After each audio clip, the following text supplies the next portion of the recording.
प्रयागराज में एक तांगे वाले के घर पैदा हुआ अतीक बेहद कम उम्र में ही जरायम की दुनिया का बेताज बादशाह बन गया था।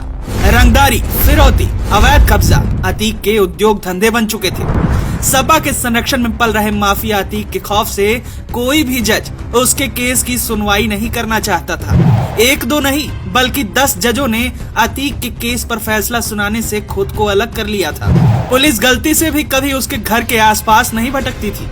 लेकिन कहते हैं ना, जब पाप का घड़ा भरता है तो एक दिन जरूर फूटता है। 2017 में यूपी में भाजपा की दमदार सरकार आई तो अपराध और आतंक के दम पर बनाई गई अतीक की लंका की बर्बादी योगी जी ने खुद अपने हाथों से लिखी। माफिया अतीक ने कभी सपने में नहीं सोचा होगा कि उसके आतंक का साम्राज्य ऐसे भरभरा कर गिरेगा। 500 गाड़ियों का काफिला लेकर चलने वाले माफिया अतीक के जहन में ये डर कभी नहीं पैदा हुआ होगा कि उसके काले साम्राज्य को नेस्तनाबूद करने वाली दमदार भाजपा सरकार आएगी और उसकी संपत्ति में इतने छेद करेगी कि अतीक और उसकी गैंग ये समझ नहीं पाएगी कि घर बचाएं या दफ्तर।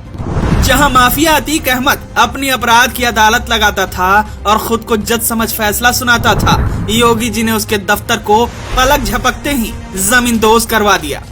अतीक के 300 करोड़ से अधिक के काले साम्राज्य को योगी जी ने ध्वस्त करा दिया। सिलसिला अभी यहीं नहीं रुका।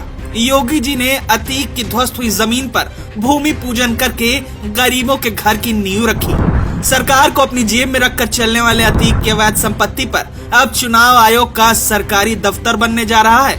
इतना ही नहीं, प्रयागराज के मंदरी गांव में अतीक के कब्जे से छुड़ाई गई जमीन पर स्टेडियम बनने जा रहा है। योगी जी ने तो ठान लिया है, जब तक पूरा तोड़ेंगे नहीं तब तक माफियाओं को छोड़ेंगे नहीं।